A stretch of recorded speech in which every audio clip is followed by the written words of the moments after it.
तो एक सखी ने कहा, हाँ सखी क्यों?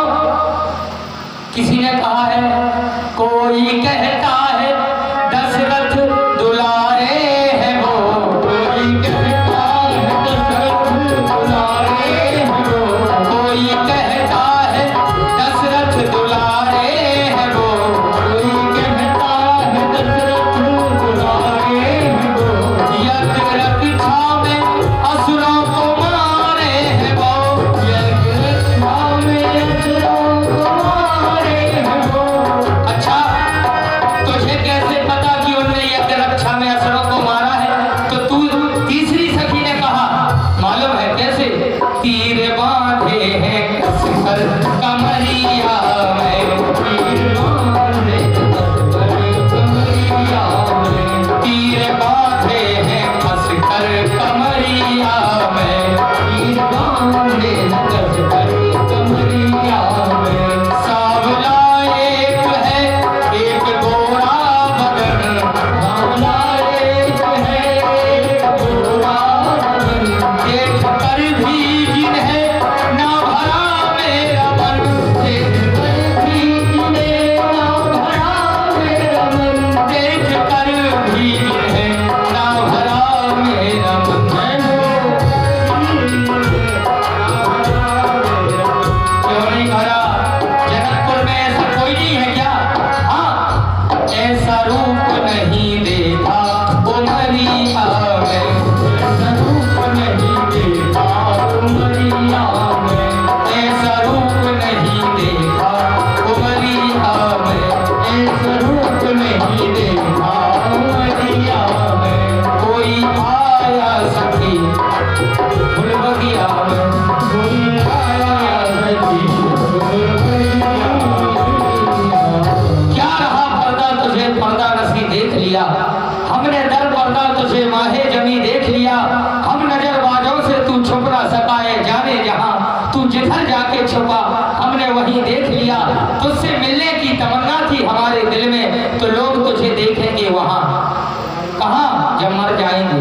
तुझसे मिलने की तमन्ना थी हमारे दिल में, तो लोग तुझे देखेंगे वहां, हमने यही देख लिया, यही देख लिया, यही देख लिया, देख लिया।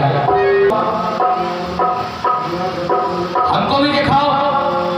अच्छा, आप भी देखना चाहती हैं? छिप भगवान ऐसे ही दर्शन थोड़ी देते हैं, लोग कह राम लेकिन एक बार माता सीता कौन है? आदि शक्ति यही जग उपजाया, सो अवतरी मोर यह माया। तो माता सीता आदि शक्ति है और सीता बनी महाकाली है। तो सीता जी यदि आदि शक्ति है तो राम जी कौन है? ब्रह्म वो है बिन पग चले सुने बिनु काना, कर बिन कर्म करे विधि नाना, बिन वाणी वक्ता बड़ जोगी, जो बिना पैरों के चले बिना कानों के सुने बिना हाथों के सब काम करे, वही है ब्रह्म। सीता माता सोच रही है दर्शन हो, दर्शन हो। तब तक राम जी लता भवन से प्रकट हो गए। बोलिए श्री रामचंद्र भगवान की जय हो। प्रकट हो गए।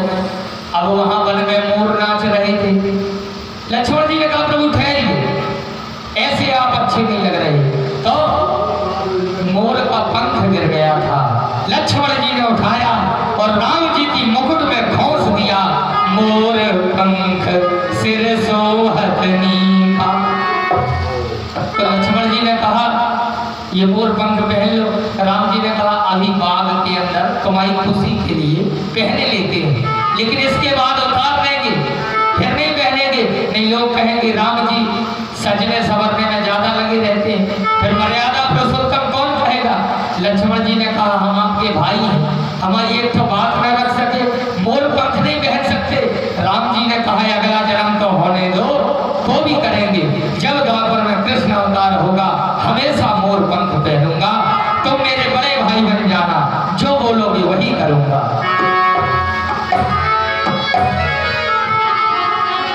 और माता जानकी जी ने राम जी को देखा, राम जी ने माता जानकी जी को देखा। तुलसीदास तुलसीदास जी कहते हैं भय विलोचन चारु चंचल, यानी जो हमारे आंखों के बीच में काली पुतली होती है ना, ये हिल भी नहीं रही है। राम जी सीता जी को देख रहे हैं, सीता माँ राम जी को। उसी पर एक संत ने भजन गाया, राम को देख कर श्री जनक नंदिनी बाग में जा खड़ी की खड़ी रह गई। राम को देख कर श्री जनक नंदिनी बाग में जा खड़ी की खड़ी रह गई। राम को देख कर श्री जनक नंदिनी बाग में जा खड़ी की खड़ी रह गई। राम देखे राम देखे सिया माँ सिया राम को, चारों अखियाँ लड़ी की लड़ी रह गई। राम देखे सिया माँ सिया राम को, चारों अखियाँ लड़ी की लड़ी रह गई। सखी कहने लगी क्या कहने लगी कि राम जी और सीता जी की जोड़ी अच्छी है। सखी कहने लगी जानकी के लिए, सखी कहने लगी जानकी के लिए, क्या विधाता ने जोड़ी रची है। सखी कहने लगी जानकी के लिए, क्या विधाता ने जोड़ी रची है। गजब अच्छी जोड़ी है, लेकिन दूसरी ने कहा कि जोड़ी मत दे, धनुष भी तो तोड़ना है, धनुष कैसे टूटेगा। अरे धनुष कैसे तोड़ेंगे कोमल कुमल, मन में शंका अड़ी की अड़ी रह गई। धनुष कैसे तोड़ेंगे कोमल कुमल, एक शंका अड़ी की अड़ी रह गई। राम को देख कर श्री जनक सखी ने कहा तू धनुष तोड़ने की बात करती है, सुन कभी कभी चींटी छोटी होती है लेकिन हाथी की सूंड में घुस जाओ प्राण ले। तू इनको छोटा